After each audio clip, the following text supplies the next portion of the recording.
Welcome to Crawlspace. I'm Tim here today with Lance. Lance, how are you today? Tim, I'm doing fantastic today. We just got through the Labor Day weekend, and that pretty much means that the summer is over and we're entering into autumn time, which if the winter didn't follow autumn, it would be my favorite time of the year. And I'm already feeling that fall feeling that you get here in New England. How are you feeling, though? Are you getting that same feeling? Yeah, it's hard not to when the weather is cooling down a little bit over here and you can see the leaves change a little bit. They're starting their process. This conversation that we have today is very refreshing, much like the autumn air. And we have a repeat guest. His name is Gary Lockman. He is an author and really a Renaissance man, the likes of which we've rarely had on our airwaves. A great way to describe him being a Renaissance man, and he started off in the band Blondie, which right off the bat we needed to get out of the way. You said that he was a repeat guest. That's true. I wasn't able to join the first time, and honestly I don't know if I could have joined the first time because I'm a bit starstruck because he was in Blondie. And if you look up some of the old pictures of him with the band Blondie and then you're listening to him talk to us, it's just so surreal. But anyway, what he writes about is fantastic, and you had mentioned that it's refreshing, much like the fall air. This is a perfect interview to kick off autumn and that Halloween feel. We talk about Dreaming Ahead of Time, that book that he wrote. We talk about Aleister Crowley. We talk about all sorts of mysticism type things and the creative process. Love this conversation. Yeah, me too. This was a lot of fun. We didn't even really get to the topic at hand until I want to say midway through. His newest book, Dreaming Ahead of Time, is a personal exploration of precognitive dreams, and he covers synchronicity and coincidence, talks a lot about time, and gives some personal examples of dreams that he's had that have turned prophetic. So we know that you'll enjoy this conversation, and if you want more information on Gary Lockman, go to Gary, Gary-Lockman, LACHMAN.com, and you can check out everything that he's got going on, all of his books, all of his articles, and you can just click on them and it takes you right to Amazon if you want to buy any of them. I don't even know where to begin recommending his books. Just throw a dart and pick one. They're all great. They are. So yeah, definitely check out his books. He's a lot of fun to speak with. And Lance, if you love Crawlspace and you want it ad-free, where can people go?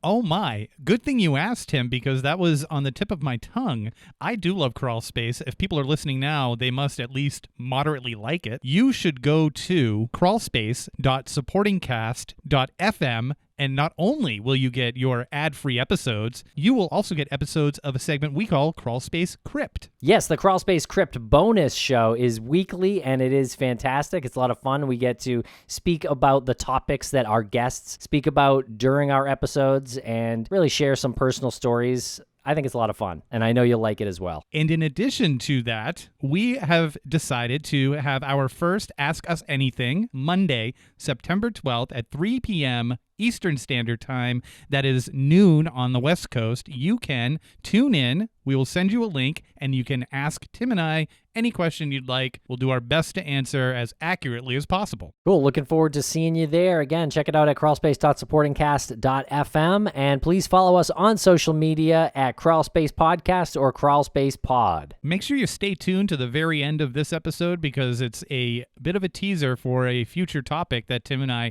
are going to cover on a Crawlspace episode soon. We'll be right back after a quick word from our sponsor. And a thank you to our sponsors. Back to the program. Welcome back to the podcast, Gary Lockman. Mr. Lockman, how are you today?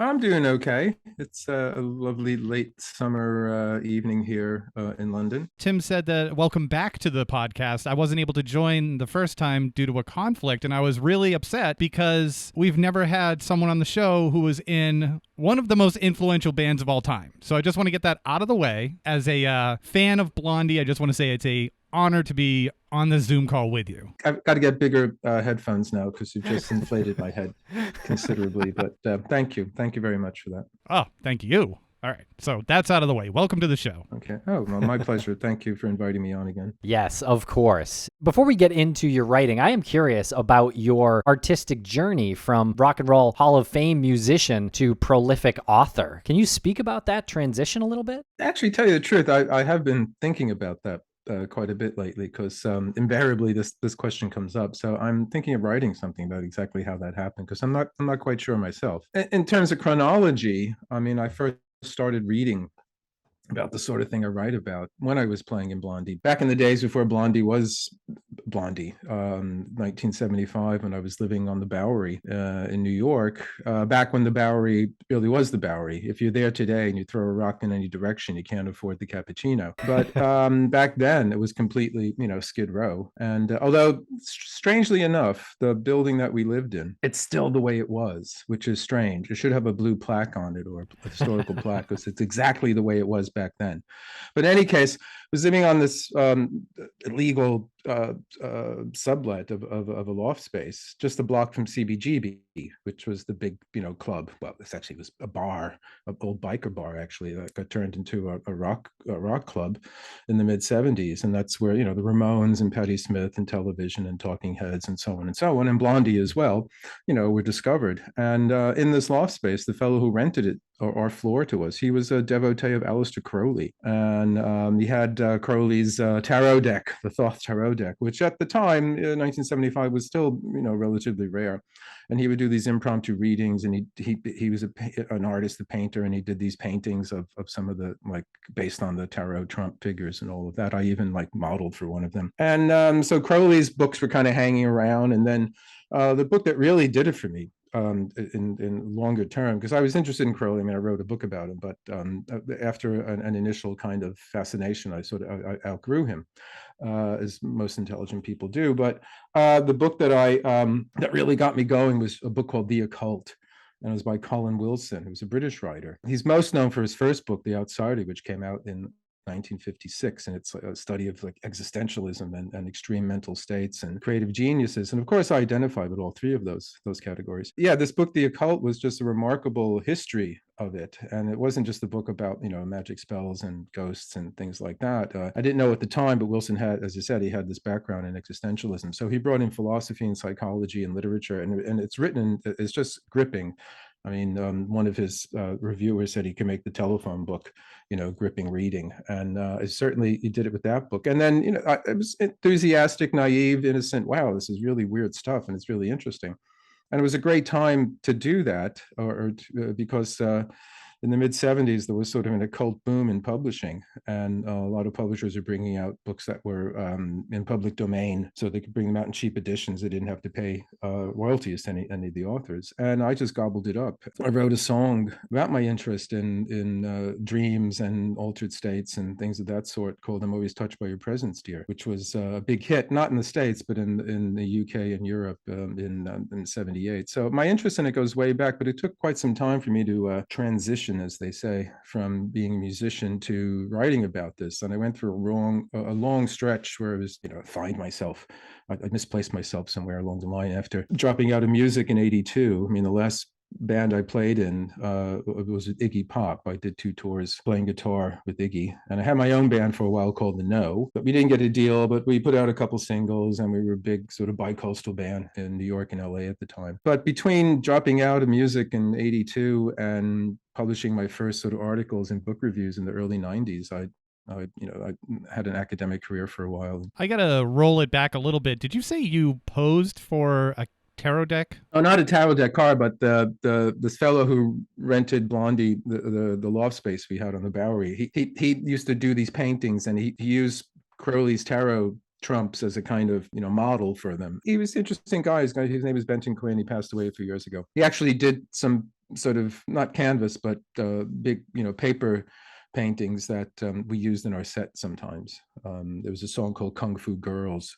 when Debbie used to practice kung fu on like these kind of supervillain, caricatures that this fellow used to paint, and she would, punch holes in the a lot of shtick. We had a lot of shtick in the early days. So, but yeah, that was that sort of thing. But he was very much into Crowley. He introduced me to someone who claimed to have been Crowley's, son, but Crowley, spread his seed around quite indiscriminately. So could very well have been. But at the time, I wasn't interested enough to press the issue and find out whether it was the case or not. You said that you eventually outgrew Crowley the way most people do. Most intelligent people do.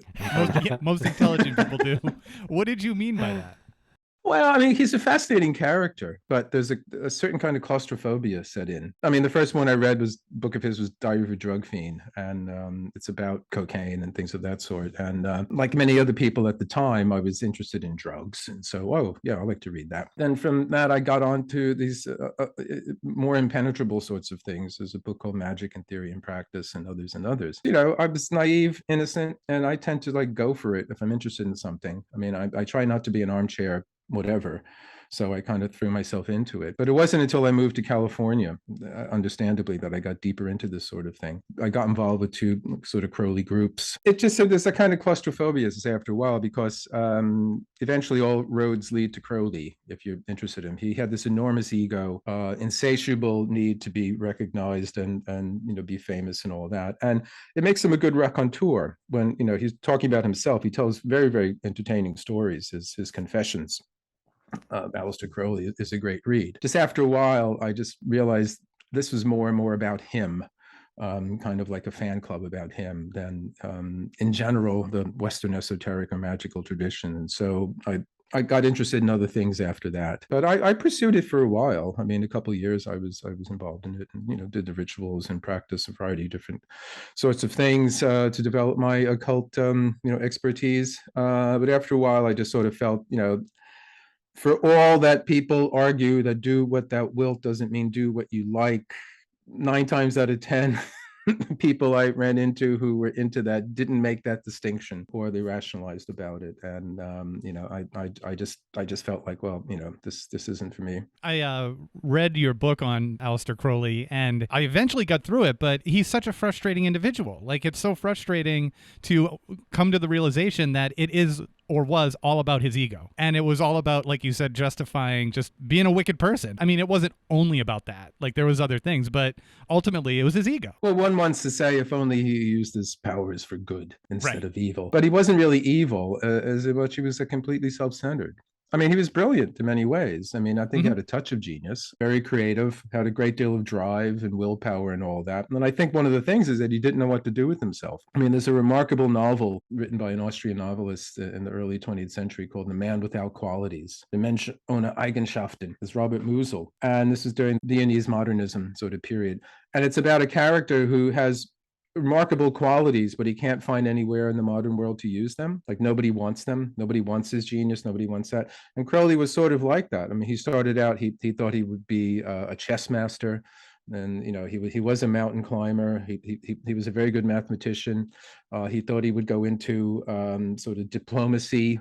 And for a while, he thought he would be kind of a diplomat in some exotic place in St. Petersburg or something like that. But he's trying to find a place for himself. And the other thing, with Crowley is that he was a rich kid. He inherited an enormous fortune, even though he grew up in a family of Plymouth Brethren, which are the most fundamental of the fundamentalist kind of Christian sects you could find at the time. His parents basically, spoiled him. And when he inherited this fortune, his father he wasn't a brewer, but he came from a brewery family. His father inherited this fortune from a brewery and all that. He ran through the money really quickly. In his 40s, that's when he finally, had to sort of work for a living. He was completely unprepared to do anything because everything had been given to him before and all that. And that's when he wrote Diary of a Drug Fiend. Diary of a Drug Fiend is the first book of his that he wrote for actually, someone had given him a contract and an advance and all that.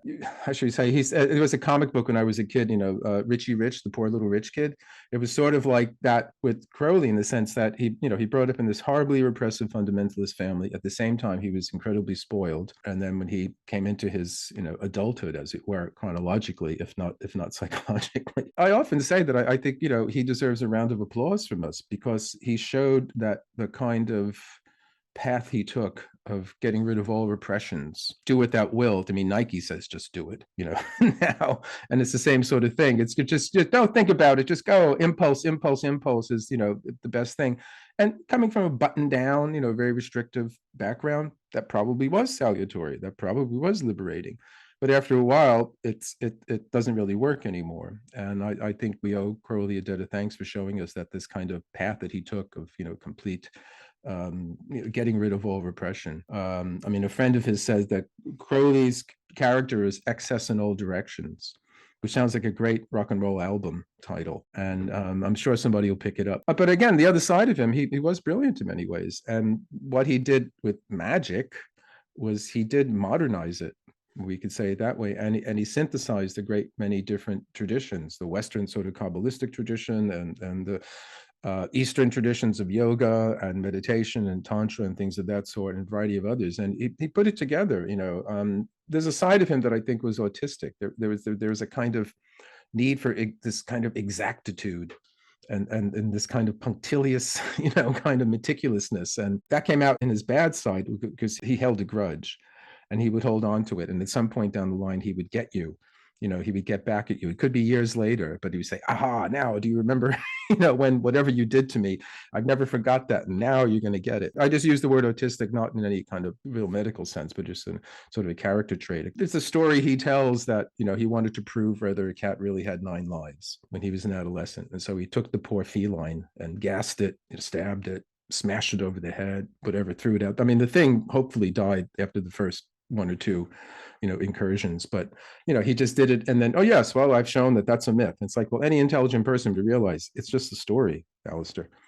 But no, he had to prove that it was the case. So there's that kind of character to him that, again, in one sense, if you're reading about it, it's very engaging and fascinating. But if you had to live with it, I'm sure it was a real pain in the, what. I want to get to Dreaming Ahead of Time. I want to ask you about another book that you wrote first. It says that it was released in 2018. It's called Dark Star Rising, Magic and Power in the Age of Trump. And I read this book right at the start of the pandemic, and I think it was before the Capitol insurrection. I guess I just wanted to get your take on this book and then the craziness afterwards. I was asked to write the book by my editor at Penguin. Sort of the stimulus for it, or what brought it up was that if you remember Richard Spencer, who was sort of the head of the alt-right back in the time when they were newsworthy. I mean, nobody talks about them anymore. You never hear anything about these people anymore. But at the time, they were very, very newsworthy and even fashionable in some media outlets. Right after Trump's election, there was a meeting of the National Policy Institute, which is a very innocuous title for a group that is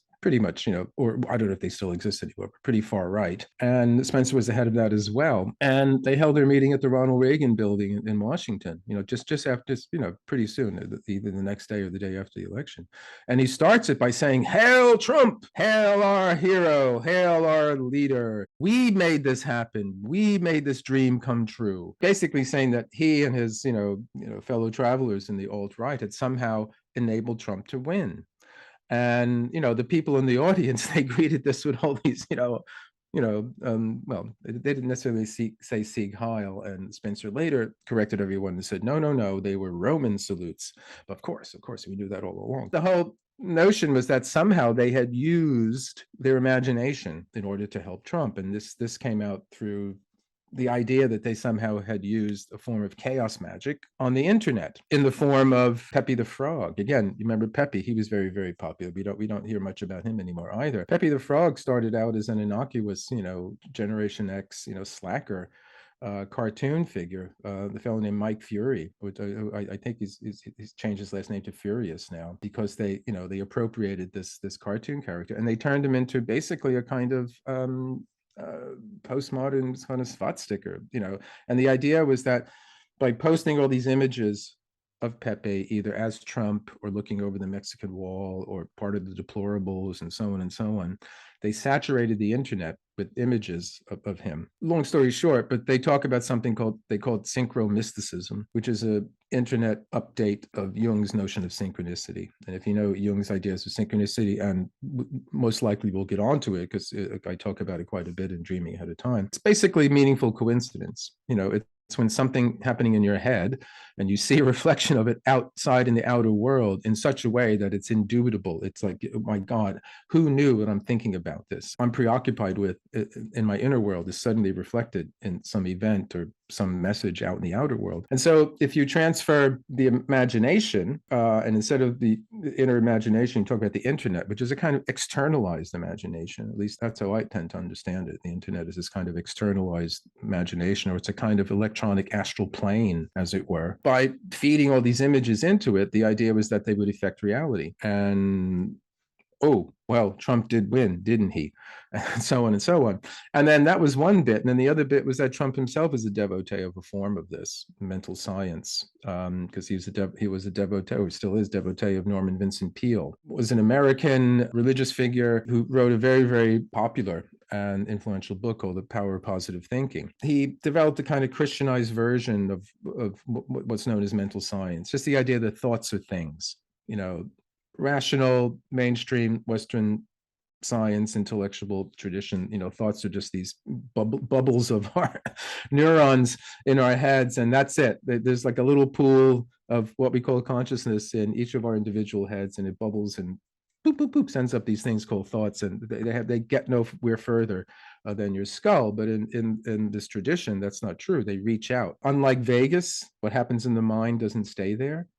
That's the idea. It goes out into the outer world and it forms it, it informs it, it shapes it and all that. I gave a talk and I wrote a long essay which about something I call trickle down metaphysics. And Dark Star Rising, along with the alt-right's interest in chaos magic and somehow using the internet to help Trump. Peale's most famous phrase that he actually borrowed from Carl Menninger and that Trump picked up on is that facts don't matter. Your attitude toward the facts, which is really, what's important. I'm paraphrasing it. And hence out of that, we get post-truth and alternative facts and all that sort of thing. Other trajectories in which the notion of a stable, external, objective reality, which is there, whether we like it or not, has been eroded. And one has been through the academies with the rise of deconstructionism and postmodernism. I suspect they're both very passé these days, but you have a whole couple generations of students for whom the idea that reality is with a capital R just doesn't exist, that everything is interpretive in postmodernism and everything is interpretive and perspectival and so on and so on. They were brought up on this, and so from this highbrow peak of tenuous intellectual speculation, it trickles down to the lowlands of popular culture when the most popular thing, and has been for the last whatever decade or so, reality television. The whole difference between reality and entertainment, the whole, distinction between what we take to be an actual stable objective reality and what is just fantasy has been completely convoluted and mixed up in all that. So all of these things for me came together, and Trump probably never heard about postmodernism, or if he did, it was maybe something architecturally, but the idea that reality is malleable, yeah, I like that, I'll go with that, and he just ran with it. So that's what I talk about in this book. And more recently I did a book in 2020 about Russia, Putin's attempt to return Russia to this golden age, USSR, but even prior to that, in the 19th century, when it was known as Holy Russia, and where Trump was doing a one-man show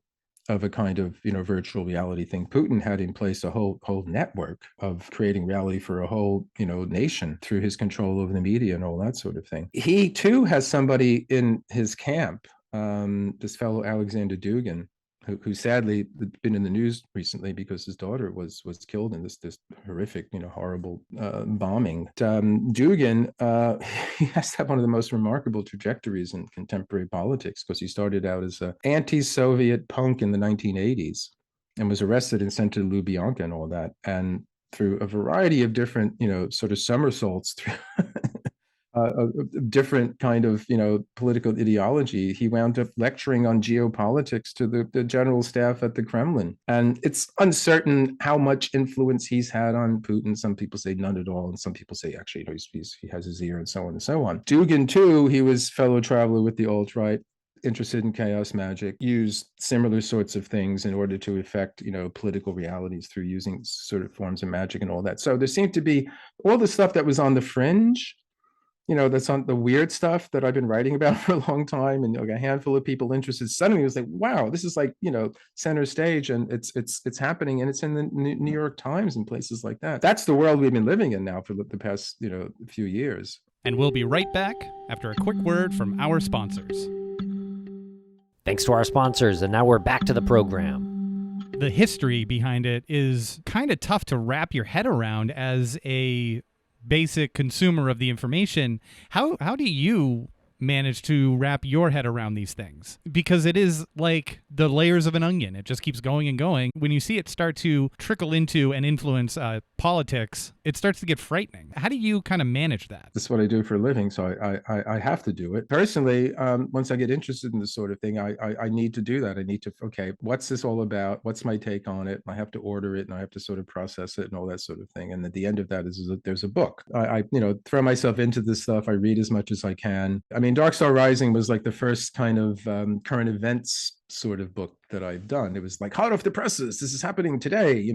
I mostly write about dead white European males. In fact, that's what I majored in when I was in university, and I was outed as a Platonist and essentialist, and I knew there was no career for me in academia, so I dropped out and became a full-time writer. The book on Trump, Dark Star Rising, and this book on the return of Holy Russia, that's the title, about Putin's attempt to reinvent itself, much in the way that Trump was gesturing towards a past American golden age, sort of the 1950s, post World War II kind of thing in America, land of the free, and spreading democracy across the world and that kind of thing.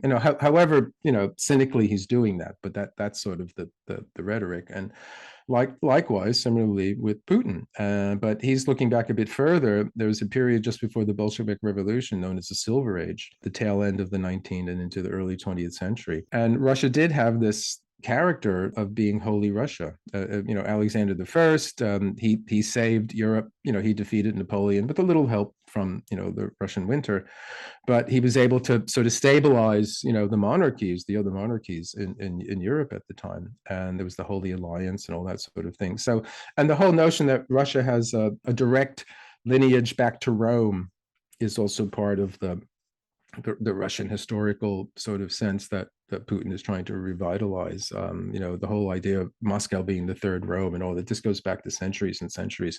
I mean, one of the reasons why, among the others, but one of the reasons why Putin is very keen on Ukraine is that that's where Russia started. In 989, when Vladimir I converted from his pagan Slavic, indigenous, religion to Christianity, the Greek Orthodox Christianity, and then went on to convert, often forcibly, the rest of all the Rus. This is the beginning. It's a period called Kievan Rus. It's kind of like the Russian equivalent of the English Arthurian, legends and all that. And this only lasted a couple centuries, and then they were overran and conquered by the Mongols, and then they were under the Mongol yoke for many years. And it was after centuries, and then mid sort of 15th century, that's when Moscow started to emerge as the new power and all that. And I didn't necessarily want it to turn out to be a history of Russia, but that's what it turned out to be, because I got so fascinated with everything, and I just kept reading and reading and reading and reading, and then I just had to put it all together. So there's a need for me to,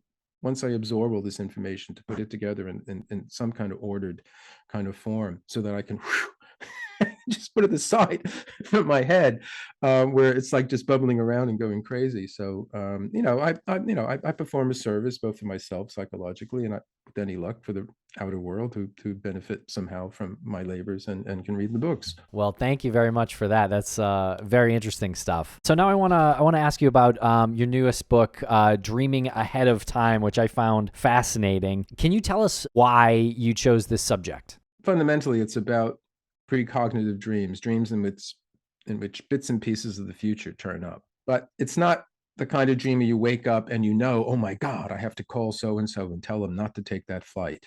Or I've picked a winner. It's not dreams you wake up and you somehow have seen the future. It's banal, everyday, mundane sort of things. And it's not until whatever you dreamt about turns up later that day or the next day or next week, then you realize, oh my God, I dreamt this. And this has been happening to me since, It may have been happening earlier, but I've been recording them since 1980. So I wrote the book in 2020 during the first lockdown here in London. So, and I say it's based on 40 years of dream journals I've been keeping off and on since then. I came to write it because pre-COVID, I gave a talk here in London, part of a series called The Borderlands of Sleep. And I gave a talk about hypnagogia. And hypnagogia is this in-between state between sleeping and waking that we all pass through twice a day as you're falling asleep and as you're waking up. Some researchers split hairs between, whether you're falling asleep or whether you're waking up. And there is some differences between the two, but in general, it's this liminal state in between. And if you in that state, you can watch dreams take place while still being awake. So the difference between that and say lucid dreaming, which people often ask about, is in lucid dreaming, you're already dreaming and then you wake up in the dream and you realize you're dreaming. So you wake up while you're dreaming. But in hypnagogia, you dream while you're awake. To sort of flesh out the talk, because I'm talking about sort of dream states anyway, I added a couple accounts of my own precognitive dreams. And I said, if you want to find out whether this happens to you, whether it's true, the best way, all you have to do is just write down your dreams. Write down your dreams, then pay attention to what happens during the day, the next day, or whatever. And lo and behold, more times than not, you'll find, if you stick to it, that, oh my God, I dreamt this. And that's what happened. The next day, I went onto Twitter, as one does. And the first thing I saw was a tweet from someone who had been at my talk. And it was a woman. And she said, oh my God, OMG, an exclamation point. It's true. I went to this talk and the guy said, if I wanted to find out whether I dreamt the future, all I had to do was write down my dreams. And I did. What she had dreamt was that she had picked a hedgehog up off the road and put it on the pavement. Hedgehogs are these strange animals that they have here in England. And, they often find their way onto the road and they, get run over. And you do see adverts on television to like, watch out for the hedgehogs. So she dreamt that she walked out her door, she saw a hedgehog on the street, she picked it up and put it on the pavement where it would be safe. And then the first thing she saw in her Twitter feed that morning was a post about how to protect the hedgehogs. So it wasn't exactly that she did it, but the first thing she saw was the equivalent. This is because dreams are often subjected to what I call symbolic distortion, or dreams speak in symbols. That they don't speak logically. It's not like direct discursive prose. It's similes and analogies and metaphors and things of that sort. Although often you do get precognitive dreams which are exactly what happens, and I talk about a few of those in the book. And I said, yeah, well, that's what happened. And so I thought, okay, well, maybe I should pull my stuff together about all this and finally write about it. I mentioned having these dreams in a few different places in my books, and I wrote an article many years ago about it and all that. I've been recording these things for years and years now. And what is it all about? So I finally, I asked my publisher if they'd be interested, and they said yes, and so put it together. And as I said, I wrote the book over the first lockdown in sort of the spring of 2020. You did go through some examples where actually you mentioned like horse racing, and there were a few examples of precognitive dreams that turned into winners. There's two types of precognitive dreams that we tend to get the most press, and there's they're the two Ds, what I call the disasters and the derby, or the derby. I say derby because I'm living here such a long time now. And the disasters are the ones where you wake up and my God, you dreamt about some catastrophe and then it happens. And one of the most well-known ones in England is the Aberfan disaster. In Wales, I think it was 1966, a coal slip collapsed, and all this coal came down the hillside and engulfed a town, and it engulfed a school. Someone who was dealing with the aftermath, the trauma and all that, wondered if anybody had dreamt about this beforehand. It was someone who was interested in precognition. And so he got a newspaper, the Evening Standard, to put out a questionnaire. And the results were actually quite surprising because many people did dream about this, in advance of it actually happening. And one person who dreamt about it was unfortunately one of the victims of it. Was a girl who was in the school, and the morning before it happened, when she went to the school, she had said to her mother, "Mom, I had this horrible dream last night about all this black stuff coming down the hillside and engulfing the school." So that's and the 9/11. There's quite a lot of evidence of what call it kind of a pre-echo of 9/11 happening in advance. There's an artist, British artist named David Mendel, who did a series of paintings that were very much along, the lines of the planes hitting the tower. And there was like magazine covers and album covers and things of that sort before it happening that had the same sort of image on it. And the other one is to say when someone wins the Derby, when someone actually wakes up and knows that, certain horses are going to win. And there was this fellow, he later went on to be made a Lord Kilbracken. He dreamed a series of winners, and he wasn't a punter himself, meaning he wasn't a racing man, so he didn't win himself, but he told his friends about it, and they all won quite a bit of money on it. And he later wound up getting a job as a racing columnist for one of the daily popular papers. But most precognitive dreams aren't of that kind of sort. It's a strange sort of thing because they tend to be about rather mundane, everyday kinds of things, which leave you wondering, why did I dream that in the first place? And then so it's sort of like connected with like almost like a deja vu feeling in your waking life. In myself, I notice there's a distinct different flavor, if I can use that word, between what I call the precognitive tingle, when I start to feel like, oh God, I dreamt this. And then the deja vu. The deja vu is always a bit, what? Did I have, there's an uncertain feeling about it. Whereas when I have the precognitive tingle, I sort of know, yep. And then, very soon, seconds after that, events happen to corroborate. I mean, one example I give in the book is that I dreamt that I was sitting at the sort of picnic table, and my ex-partner, a mother of my sons, came by on her bicycle, and then she came up to me and said, will you buy me a coffee? And later that day, I am sitting at an outdoor table, the cafe nearby, and it is a table that has slats in it, so there's like spaces in between, the bits of the slats in the table, so it is rather like a picnic table. And lo and behold, ex-partner cycles around. I hadn't seen her in a while, and she came up to me and basically, she didn't say, but I said, can I buy you a coffee?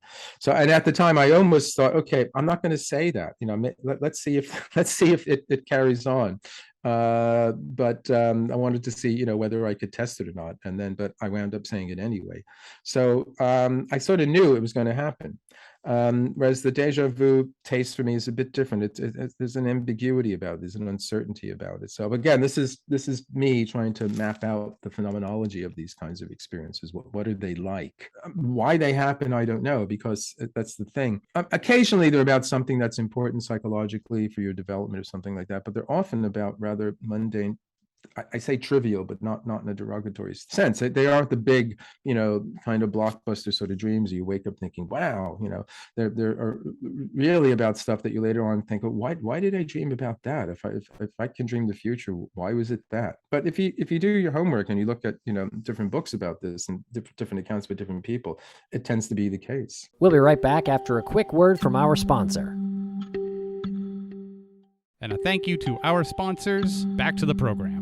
Okay, so you mentioned dreams and reality, and there's some really interesting parts in your book about kind of like the differences between dreams and reality, and sort of really bent my mind on what was more real. Following the lead of C.G. Jung, psychologist who's written quite a bit about these sorts of things, he says that the dream has its own reality. It's equally real. And of course, there's a handy and necessary distinction between, dream life and waking life. In waking life, the car coming down the road at you can run you over.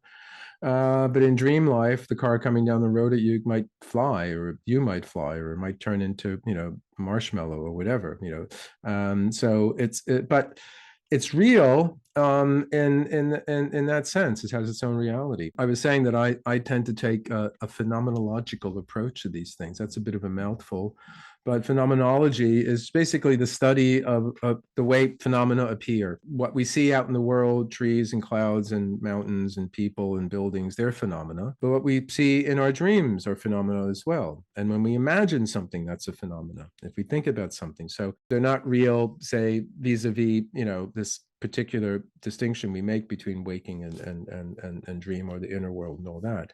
And as I said earlier, for the last few centuries, the only thing that we consider real or something that can be measured, physical in some way, we see them with our senses, or we can pick them up with the machines and technology, the instruments we've developed to augment our senses. All brain studies and all that aside, that doesn't happen with our inner experience. We can't measure it in the same sort of way, and it's tended to become, marginalized. I mean, the whole behavioral psychology, it started out the whole idea that let's forget about this inner world because we never see it. We can't measure it.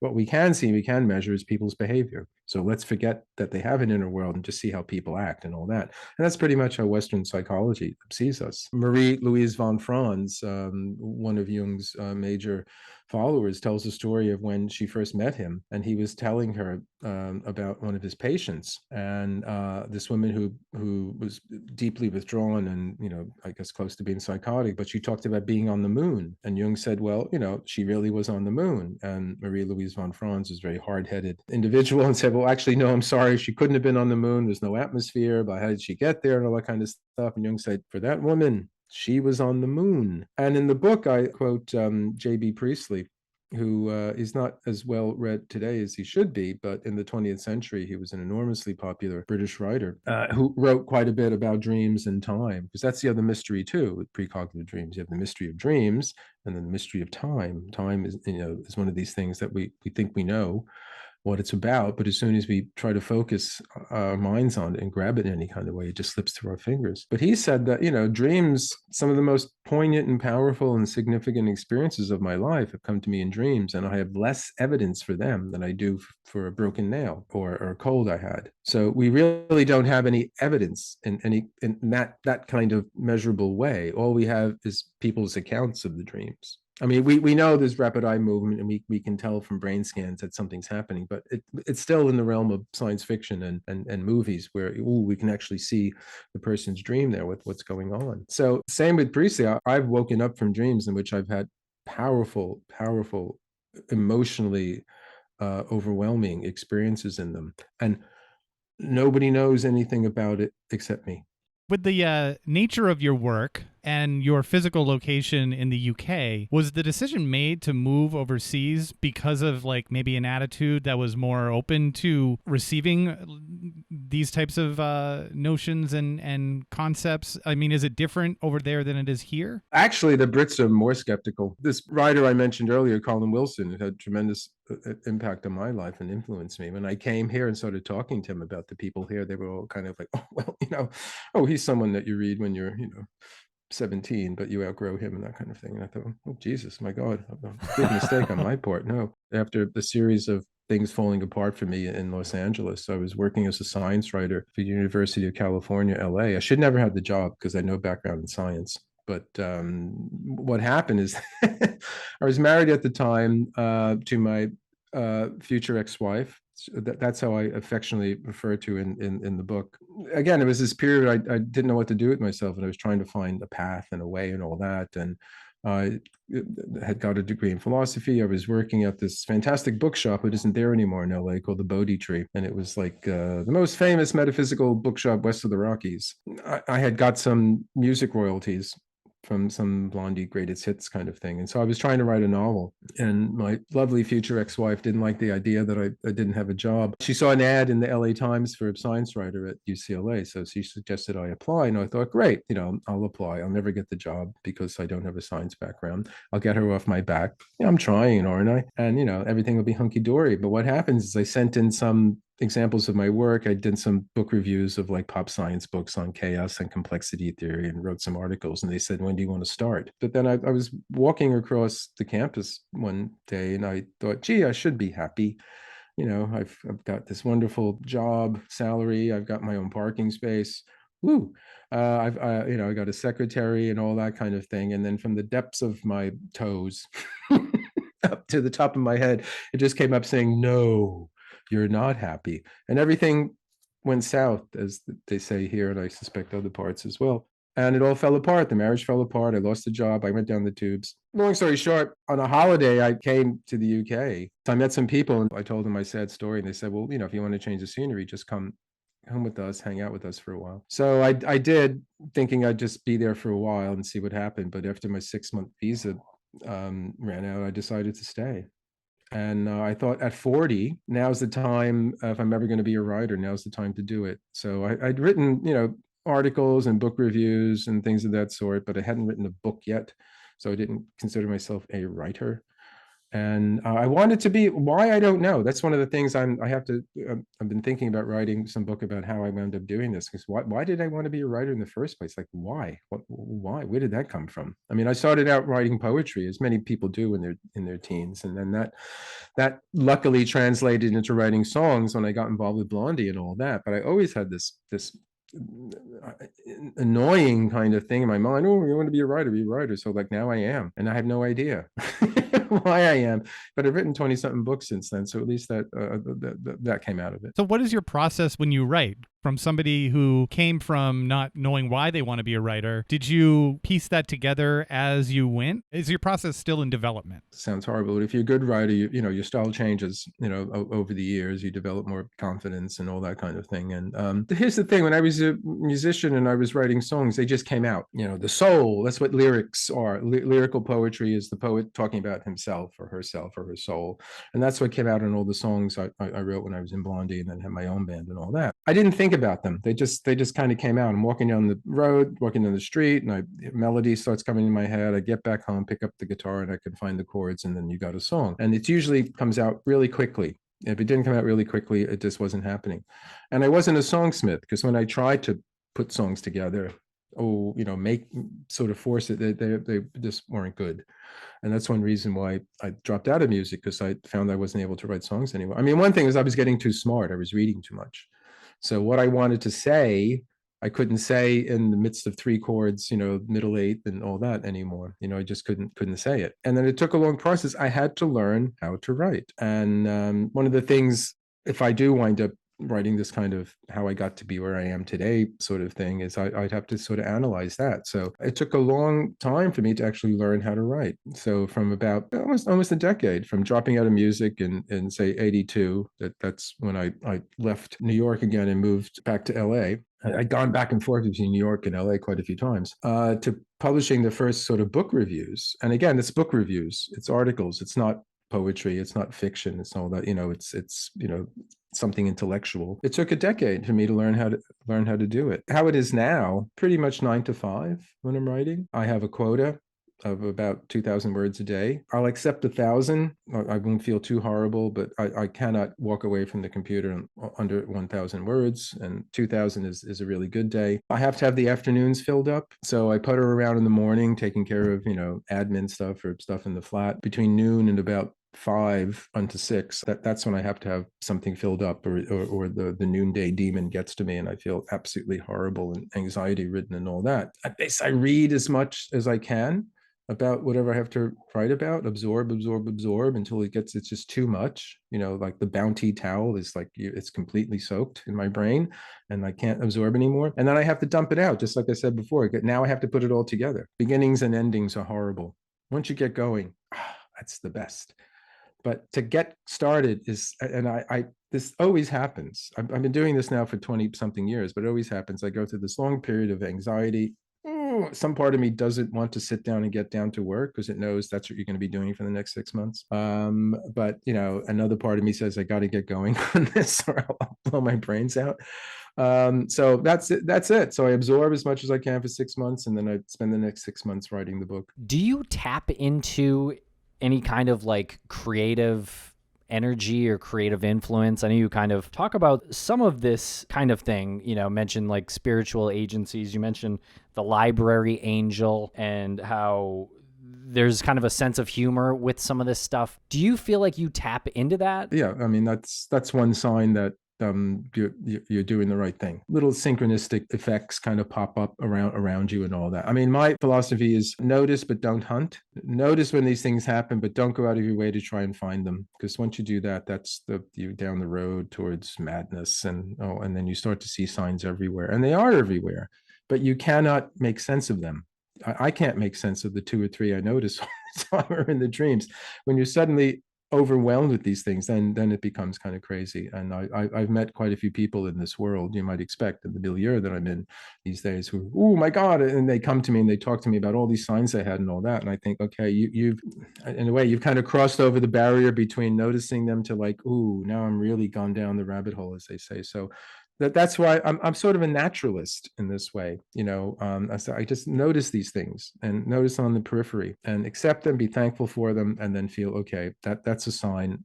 Your guardian angel, whatever you want to call it, your unconscious, whatever it might be, is giving you a little nudge and saying, okay, you're doing the right thing. When I'm not in that zone, when I'm not in that space, then it's really bad. I've gone through a long stretch now because I delivered a book in February, still waiting to hear from the publisher about their comments and all that. I was expecting to have it back by now to be working on the editing and all that, and in the meantime I'm not yet ready to like sink myself into this sort of how I got to be where I am kind of notion, but that's what I feel like the next thing I want to do. So I'm in this in between kind of state, and it's really annoying. I mean, if you this, if you're creative and you're not doing it, it's hard. I feel like you have to pee all the time or something like that. It's absolutely horrible kind of feeling, and you're just looking for the toilet to go relieve yourself.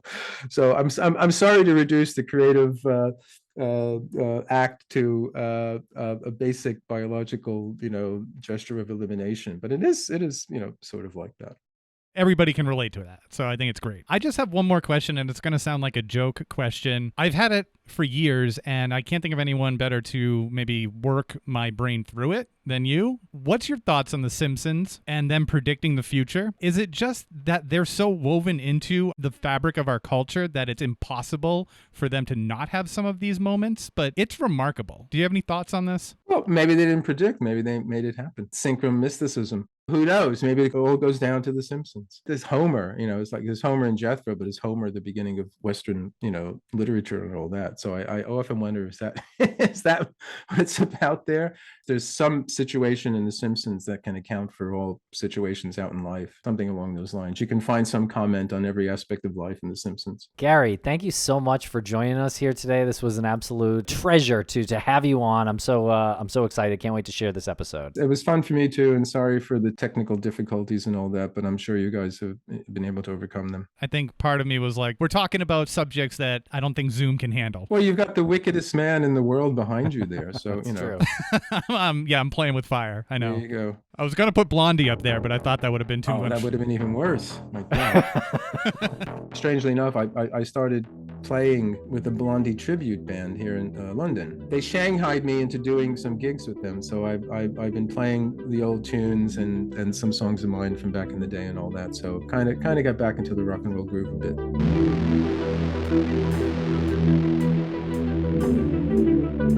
bit.